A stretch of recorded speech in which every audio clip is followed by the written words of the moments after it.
Hello, welcome to my Advanced JavaScript CA2 presentation. This is the presentation for CA2, which was the front end to correspond with our original CA1 backend. This is FakeFlix. It's an approximation of Netflix's functionality and UI. This is attempt number 2 because the first video got corrupted. Hopefully it'll be quicker this time than it was the last time anyway. So starting off, our agenda, what we're going to look at. I'll go to the tech stack and the libraries I used. We'll have a look at the client-server model and the whole flow across a full-stack app. I'll show you the Figma prototype. I'll show you the component hierarchy, just a diagram of how everything fits together. We'll demonstrate the app, and then I'll go through the code. First, I'll show you some of the backend modifications, of which there were many, and the front end we'll have a look at last, some of that code. Okay, first off, tech stack and libraries used. The tech stack I used, the backend is written in Node.js, which we saw already. It's using the Express web app framework, along with the MongoDB database. This CA concerns the front end though, which is written in React. Since I wanted to make my UI as close as I could to Netflix, I've opted to use Tailwind CSS in combination with Radix UI. In contrast to something like Bootstrap or Material UI, Tailwind is just a set of CSS utility classes. It's unopinionated, it's not going to give you any components or anything like that. So it makes styling easier, but it leaves it up to you. And Radix UI is a UI component library, which also comes completely unstyled. So the two of them just leave the styling up to you. So I've been able to make the UI look pretty close to Netflix, I think. For handling routing in my app, I'm using React Router DOM v6. I've used a small library called CLSX, which is a utility library for constructing CSS class names conditionally. So it makes your conditional rendering logic a bit cleaner. For displaying the film trailers, I've used React Modal Video, which just acts as a thin wrapper around the YouTube iframe player, the iframe player API. I actually had to use a fork of that because the original is broken at the moment. I couldn't really wait for it to be fixed, obviously. So that's a fork. I've used React Slick Carousel, which is a part of the original React Slick, or the original Slick, which is made in jQuery. I'm using that for displaying my film cards and carousels, like on Netflix. For decoding JWT tokens on the front end, I'm using React JWT, just for convenience. It's probably not a good idea to do that, but it made it a bit easier than having to have all the information I want decoded in the backend. For handling HTTP requests, I'm using Axios, same as on the backend. I'm using a thing called React Intersection Observer, which is a wrapper around React's native Intersection Observer API. It just detects when the user has scrolled to the bottom of the page. Well, it detects when some element has come into view. I have mine positioned at the bottom of the page so I can implement infinite scrolling with pagination. So someone scrolls to the bottom of the page and the pagination gets incremented. I'm also using React Loader Spinner for showing loaders when I'm waiting on my API requests. And finally, I'm using the thing called Multi-Select React Dropdown for certain forms where I have to include multiple elements in an input box. Like, for example, genres. A genre might be family and comedy. I didn't want to have a load of checkboxes, so I'm using, it's like an input box with a load of pills and you can just select from a dropdown. It'll add them all into it. It looks nice. Moving on, client-server architecture. This is a very simple diagram. There's more involved in this, but trying to trim it down as much as I could. On the front end, we have our client, so React running in the browser. React makes its requests to our server, which is Node.js with Express running on top of it. That's the backend. And that in turn makes its request to MongoDB, our database. So component on the front end asks for some data, goes to the endpoint and the server is going to make some requests to MongoDB, do whatever it needs to do with it and send it back to our client. So it's just request response. There's a bit more to it in that the backend in my case also communicates with the Stripe API. It takes your payments and then something goes through it, it'll end up on my Stripe dashboard. And the front end interacts with two APIs. It uses TMDB and OMDB APIs. TMDB it uses for film trailers and OMDB it uses for pictures. And that's about it. Moving on from there, we have the Figma prototype, which I have here. So, fairly big one. Discovered over the course of this that Netflix has about 15 shades of grey. I'm using Montserrat as the font because it's really similar to the one they use called Netflix Sans. They used to use Gotham, which is, I think it's a free font, but Montserrat is the only Google font, which was really similar to Netflix Sans. Lots of components. I've made all these reusable components with different variations. Like you can see here, I have this card button. It can be in a hover state or a default state. You can have different icon states. All the different buttons I've made, there are various versions. If you look at the interactions here, you can see that anytime you click on one of these small cards, it'll bring up one of these bigger modal cards, stuff like that. I say about the different states, you know, for example, if I click on this one, I can say default state, I can give it the hover state where it'll turn white. I can give it the mini state, it'll get smaller, like in the little navbar component. Go back to normal. So yeah, it's a fairly close approximation of the Netflix UI. I made this before I started any coding, so now my actual app looks really similar to this. The main page definitely is this all. If we look at the prototype again, you can see there's a lot of interaction going on here. It's just that all these cards on the page, you can click on the middle, bring up a modal, and I have horizontal scrolling to simulate the carousels on this page. Look at it there, you can see what I mean. You can see it looks pretty close to the Netflix UI. If we click, you can see all the interactivity. Click on one of these, it just brings up the same card every time, but we can scroll through them. Pretty nice. All the colors match Netflix, I'm pretty sure perfectly. Got it pretty close. Now, next up, component hierarchy. I have a little diagram here. As I say here, I'm excluding pages which are really similar to one another. Like some of the forms are going to be more or less the same thing, just with different components, so I didn't include them here. The app, you can see, for example, we have a navbar, which in turn has a drop-down inside it. We have our routes. We have this auth context provider. I'm going to have a look at that when we look at the app itself. The routes show you can have a route or it can be a protected route. If it's a protected route, we're going to ask, is the user authorized to access this resource? If they are, show them an outlet. If they aren't, give them a navigate component, which is going to send them straight back to the home page. Down here on the home, we ask, is the login form selected? If it is, show the login form. Otherwise, show the register form. Down here, we have a state message. See here, for example, I have this navigate. In this case, I might pass in a state message back up to the home page. And then if the home page sees that state message, it'll give you a flash message saying you can't access this resource, whatever it might be. In the case of the login form, sorry, actually, we just have two buttons there. That's what I mean by login form selected. You can click new user or return a user and it'll show you a different form. Login form's just two inputs. They're my own input components. They have labels and the arrows and stuff are stored inside them for convenience. In the case of the register form, I'm going to have modal dialogues for showing all the avatars when you want to choose your avatar. My own select component and the stripe form component, which in turn is going to have it's going to show you stripe form on the inside of it. You can see here on the modal dialog, you click on this, it's going to have an avatar card inside it. That's just showing, you know, pick your avatar. It'll show you lots of pictures coming from S3. This component is going to the wrong one. Actually, it should be going to the stripe form, but yeah, that shows you, stripe form will show you a stripe checkout, which is going to send your stripe token and your payment details to the backend. The biggest page here is the all. We have this hero title, which has the same functionality more or less as these small title cards. Just a big version, it's a big hero image at the top. Inside this carousel, that's a React Slick carousel. It has a slider, which is also from React Slick. Inside that slider, then we have a title card. At the bottom of every title card, we have a title dialog. You can click on one of them.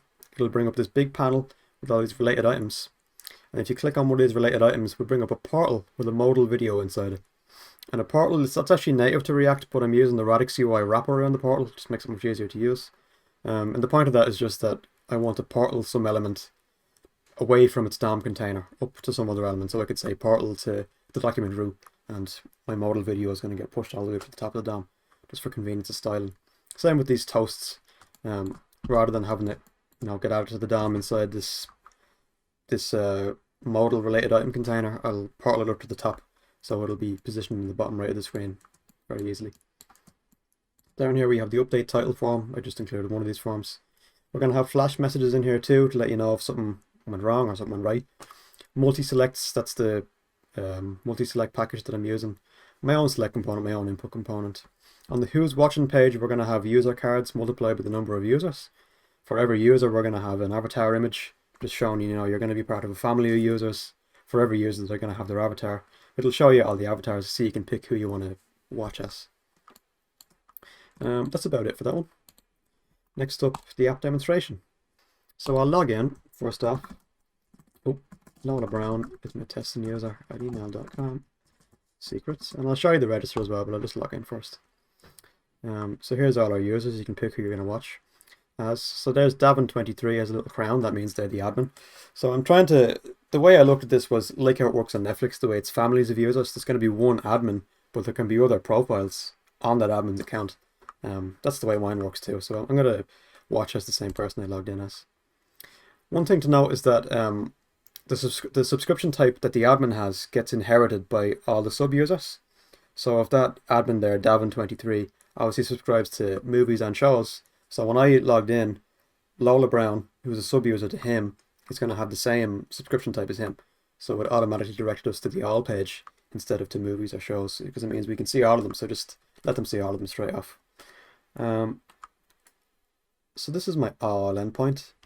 You can see I have movies, I have shows. This is all mixed. I also have just movies.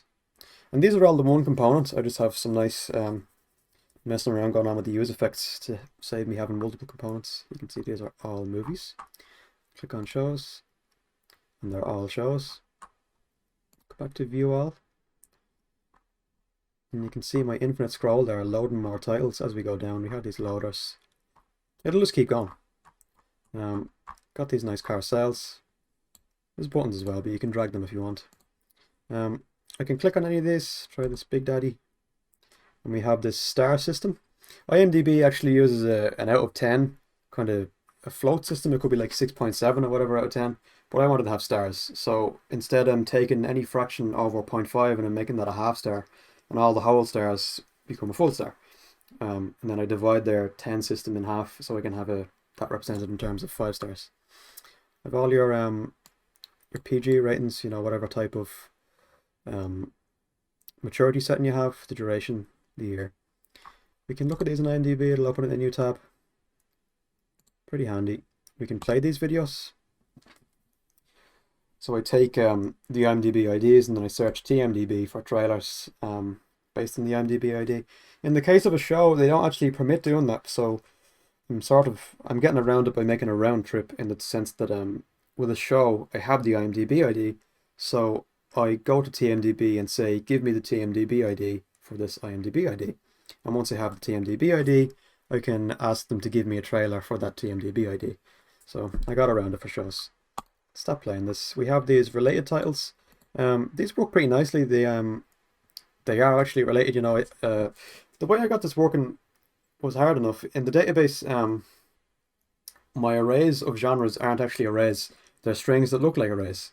So I had to fix them to be real arrays. And then what I do is I split up the array into all possible permutations. So say, for example, Big Daddy here could be a family comedy. Well, grown-ups might be comedy family. But they're still related. Just that you wouldn't be able to say, find me all the titles that have family comedy, because then grown-ups might not show up, even though it's the same thing, just in a different order.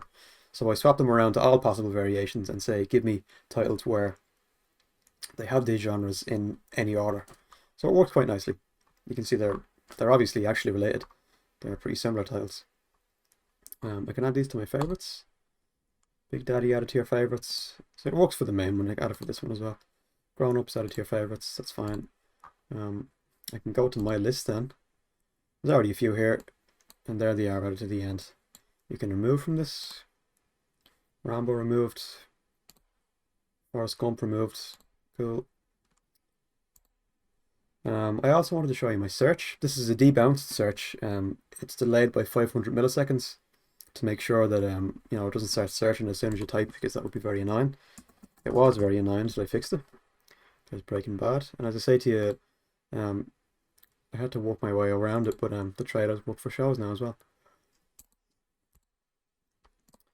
Clear out my search. And I think that's probably all I wanted to show you in terms of this page. I'll just show you this main one works too. Go back to the home page, you're logged in. If I open my drop down here, you can see it gets populated with all the users in the family account to show you that Davin is the admin. If I try and edit Davin, you say, no, you can't do that because you're only a user. Only an admin can edit other users in the family. But if I want to edit myself, that's fine. There's Lola Brown. Actually, I changed this earlier. I'll just change it back. So it was Lola, I'll make it Lola. Change her avatar. Can't change her or I can't change the subscription type. It'll throw an error, as it should, because you have to pay if you want to change your subscription type. I'll change this, so let's take away the 22. Lola Brown. So Lola and Lola Brown with a different avatar. Save. Success. And I'll go back and go to the edit again so we can see it changed. Yep, Lola, and just Lola Brown. And there's a new avatar. Now, what else do I want to show you? Next up, I'm going to log in as an admin. Log out, I'll say dbadmin@email.com, secret. And now you see we have these extra options up here. We have add title, add avatar.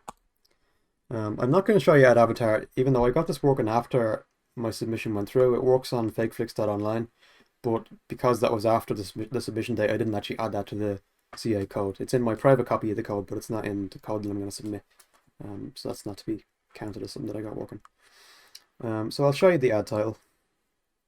Let's say these are just arbitrary. These were just part of the data set. They aren't IMDb IDs or anything like that. Let's say test CA presentation. CA2 presentation. Oops. Say it's a movie. Ipsen. This year, 2022. A certifications. This is this multi-select input, so you can say search for G. You can search for stuff in there. Same down here. If you want, say comedy. There you go. So much nicer than having loads of checkboxes. You can see that seasons gets disabled because I've said that this is a movie. It doesn't make sense for a movie to have seasons. If I make it a show, you can put in seasons. But I'll switch it back to a movie. I don't actually need this because not necessarily going to have an IMDb ID. It might not be on IMDb, but sure, I'll put one in anyway. IMDb score, they're out of 10, so we'll give it an 8. I don't use these votes, but sure, I'll put them in anyway. All the star ratings just get calculated based on the IMDb score. Save, success, and we called it CA2 presentation, and it's a movie, so we'll go to movies and go and search for CA2 presentation. It's in capitals, and this is fuzzy, so it should work anyway. Yeah, there you go. You know, you can misspell this. I could probably leave it at the end or something, but it's stuck. Yeah, and there it is. There's all our details with our array of genres. I can edit this. If I go update, say test update, change it again. Success. And we go back. CA2 presentation. Test update, yep. And my deletes are in here as well. I'll delete this. Are you sure? I'm sure, yep.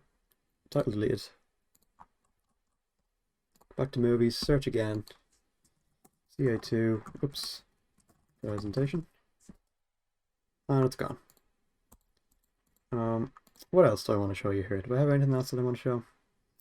Log in as an admin, search for titles, edit, delete title. I'll register. Just show you that. Put in Jake Black. Jake CA2. email.com.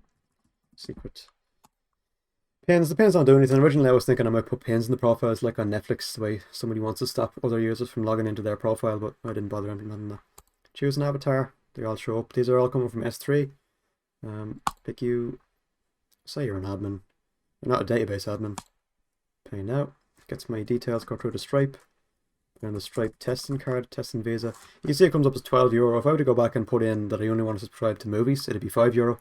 Or only films or only shows, it'd be €5, but it's €12 because I want both. So here we go. Register. Success. And now it logs you in automatically. There I am. Little crown because you're the admin. Selecting an avatar, register. Yep, that's it for this, I think. So I'll log back out. What's next? Backend changes overview. As I say, there were a lot of these. I'll go to my backend repository. So the original, I think, had something like 50 or 60 commits, and now I have nearly 105, so I had to make a lot of changes. So what I did, I added cars to the backend. I didn't need cars until I was using this in a browser, so obviously I was going to have to add that. I swapped around how Stripe works. Originally, the backend sent an EJS page, which displayed the Stripe payment form. Now this appears in the front end, and I send the Stripe token through to the backend, which makes a lot more sense. I added the payments. The payments are now processed first. So when your user account is created, it's not going to register the user until someone pays successfully. If the payment fails, then they're not going to register. It used to work the other way around, which didn't make sense. I added an endpoint called verify admin. I didn't show that actually. I don't know any admin emails offhand to show you how this works. But if somebody says they aren't an admin, they're a sub-user, they have to enter their admin's email address. You know, maybe I put in, I think I was just Jake Black CA2 at email.com, which is an admin, so I can say confirm. That doesn't exist. That's obviously the wrong email I put in. But yeah, it just verifies that the email you put in belongs to a user who is an admin and they are your admin. So they have to say that the admins have user IDs tied to them. Every user is going to have an admin ID and it needs to relate to that admin's main ID. So you need to put in an email belonging to someone who is an admin and who is your admin. Obviously the email I put in there is wrong, but that does work. What else did I add? There's no point in me going through the commits manually. So I have verify admin. I added pagination with a default limit of 50 for the all and type endpoints. That's how my endless scroll works. I added the getRelated method, which receives titles as input, and then it'll fix up the formatting and give you all the permutations of the array and get you recommendations based on that. Yeah, since in our database the titles aren't real arrays, the genres I should say aren't real arrays, they're just strings that look like arrays, I have to turn them into real arrays. Get all the possible permutations and then convert them back into strings to compare them against what's in the database. It was a lot of messing around to get that working. It works well though. I added user methods for adding and removing titles from your favorites. I added a getUserById method, which enables an admin to edit any of their sub-users. And I just use this to populate the edit forms when an admin tries to edit somebody else. Like you try and edit yourself, we already have the information about you. But if you go to somebody else's profile, then I have to make a request to getUserById and get their details. On top of this, there were a lot of bug fixes for problems that I just didn't notice until I was using this stuff in the front end, using it in ways that I wasn't really expecting to be using it. So yeah, it's more or less bug free now at this point, hopefully. Front end. Moving on to the front end, showing you the front end. Yeah, so I'll go over the front end code, I think, next. Is that what I have? Yeah, front end code overview. So I want to start with my app.js, which is sort of the root of the whole component, the root of the whole app. First off here, I want to show you this auth context provider. What that does, so we pass in users and tokens and loading, but we'll forget about that for the moment. So this kind of works like Vuex or Redux in React, in that it saves us from prop drilling. We don't have to pass props down time and time again for something that we're going to need to use all over the app, like tokens or user details. We're going to need it everywhere. So instead I'm using this auth context provider, which wraps the entire app. And then anywhere inside the app we can say use context, auth context, and we can get at our user data no problem. So I'll show you in here in the auth context. It all starts off as empty. We just have empty values and setter functions. Where it gets set is when you either register or log in, which in a sense is the same thing, because once you register then you get automatically logged in. So if we look at the login form here, it doesn't actually run the function inside itself. You can see here we have login, which gets called from useAuth. And once it gets run in useAuth, we get this setToken setUser method from useToken. In there, we're going to set the token to local storage, and we're going to set the token inside the context provider. We don't save the user to local storage because we'd have to use JSON stringify, and I just didn't bother with that. The main reason that I'm using local storage for the key is so that it stays after you refresh the app. Set user, then I set that to the context as well. We have remove methods too for removing this stuff when somebody wants to log out or if something goes wrong or whatever. So useAuth, someone gets logged in, we decode their token and we say set user, and we save all the user details from the decoded token. And the way this plays in is if we go to this protected root, if you can see in the root, or we have some of our roots are nested inside protected root. So all these in here are protected. And what that means is in here we just check if there's a token present. If there isn't, then somebody's not logged in. So we throw this error. We say navigate back to the home page, pass this state message, and say please sign in to access this page. So that's a flash message that's going to show up. With other stuff like this, we say location path name is movies or shows, and we ask does this user subscription type include movies or shows? If they aren't, then we'll say sorry, that's not included in your plan, you didn't pay for that. If someone tries to go to all in the same vein, then we have to make sure that movies and shows are included in their subscription type too. Otherwise we'll say no, you're not allowed. If someone is authorized, then we use this outlet, which just passes someone through to whatever they were requesting in the first place. So I have protected root, use token, use auth, and the auth context provider. Next page I want to look at is the home page, which is here. Not a whole lot to see in here. We have this form, switch forms that I was telling you about. First off, we ask if there's a token, which again we get from our use context. If there is a token, then we get the user data from the user context. We display a welcome message. If there isn't one, then we're going to show one of these two forms. Someone presses a button, we switch the forms. This method gets passed down into the form, then we can call it inside, and the state gets passed back up, so we just know which form to show. We have flash messages here as well. Remember I mentioned that we have these messages getting passed up through state.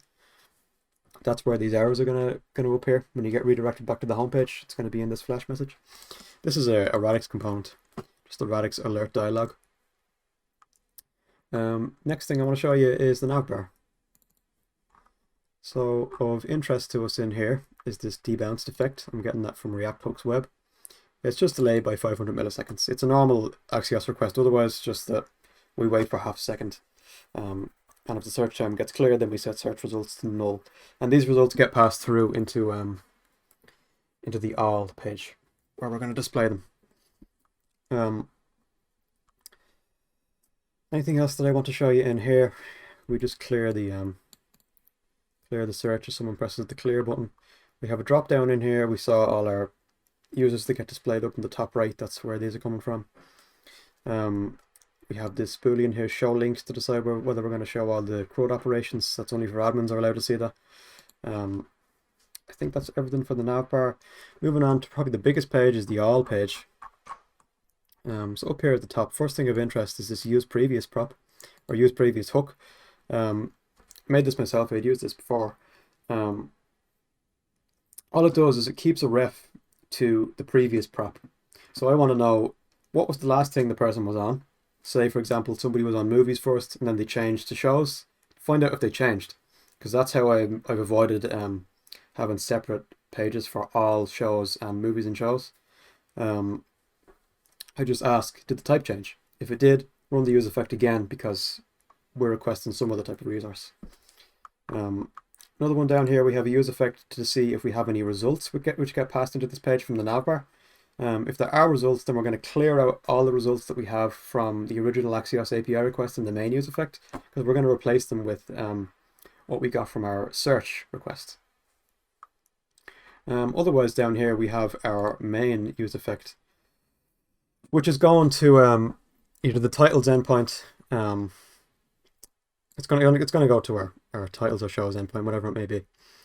One thing I want to show you here is this reducer, and what that's for is we get back 50 results from the API, but I want to have 5 carousels, each with 10 cards in them. So I'm splitting them up by this 10 per row and returning separate arrays that I can iterate through separately. A little bit of messing down here. We have if previously set rows and our recently fetched rows are the same, just set the recent ones, because the user just visited this page, so there's no disparity there. This user just came to this page, so just set them straight up. Set rows is divided rows. However, if we have old rows and new rows which are different, then keep the old rows and combine them with the new ones using the spread operator, because that means that the user's scrolling down the page. So we want to keep the ones that we already have and add more onto it. We wouldn't want to just replace everything on the page with the new stuff. So that's the difference between these two. Anything else here I want to show you? This first title, all I do there is get the first row and the first card in that row to make the hero title. You can see here that I'm iterating over all our rows, which is how we get our 5 carousels. But then within each carousel, I iterate over all the title cards. So we end up with 5 carousels on the page with 10 rows in each of them. If they're search results, then I'm going to map over them instead of the main results. Down here is that in view component I mentioned. You can see that I'm checking, is the entry's intersection ratio greater than 0? That means that it's on the screen, it's visible. And if so, set the page increment higher. So that just means someone can see this component at the bottom of the screen because it's pinned down there. That means increment the pagination and load another 50 tiles. We have a little spinner in this as well, just to show the user that something's going on. Next thing I want to show you, I won't show you the carousel because this is just a slick slide component and it's not mine, not much going on there. one thing I do want to show you is this title card. In here is where I'm making my requests to get the images to IMDb, or to OMDB, sorry, just with the IMDb ID passed in.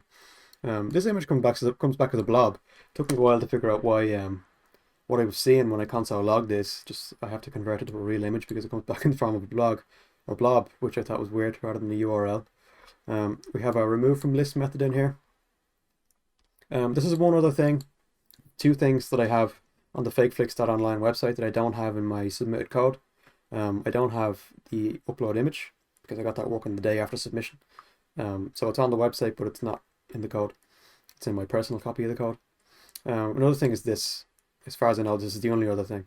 This background container.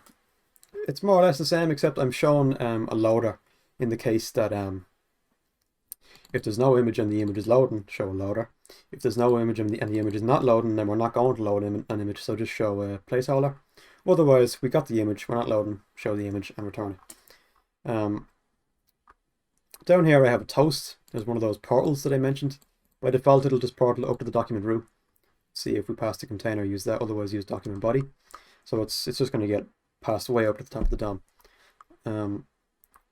Next thing that I want to show you is this title dialog. That's the modal. So we pass in all the title details in here, along with token, I believe. Now it's the image. We pass in the image and the title because I'm going to combine them together. So there's title dialog. And in here I'll show you I have my get trailer method. And I mentioned earlier on how I have two of them. One for show because I have to make sort of a round trip because the TMDB API doesn't officially support retrieving trailers for shows. So as a workaround, I make two requests. First I say, here's an IMDb ID, get me the TMDB ID, and I use that to get the trailers. Just in the first case for a movie, it supports by default getting trailers directly for movies based on IMDb ID, so we only need to make one request. That's about it for that. And I think I might have gone through everything I wanted to go through there. We have our related titles. See down here, I iterate through them. Related.length greater than 0. If so, show all these related items. Pass the toast and set toast in here, so you say add to favorites then. A little toast will appear to say, yeah, you added to favorites. I'm not going to show the favorites page because it's more or less the same as the all page, just that it has less stuff in it. You saw that on the front end there anyway. Next thing I want to show, just one of the forms. I'm going to show you my title update form because that has most of the components in it. There are obviously different forms, but this has the most components. So where are we? Update title. So in here, rather than doing all this by hand, I'm just making a request to get the title details. I'm passing it into a title object. In there, set title. Some of them need their own states, age selections, genres, product production countries, but they all get passed into the same title in the end. So I iterate over the object keys and values that I got from that request. And rather than doing it all by hand, I just iterate over them and fill them all into my components. So in some cases I have my custom component here, the select. All of these, my own inputs, selects text areas, have the labels, the actual component, and then the errors inside them. So if something goes wrong, it's nice and handy. I can just pass them all in. It's very clean. That's about it that I want to show, I think.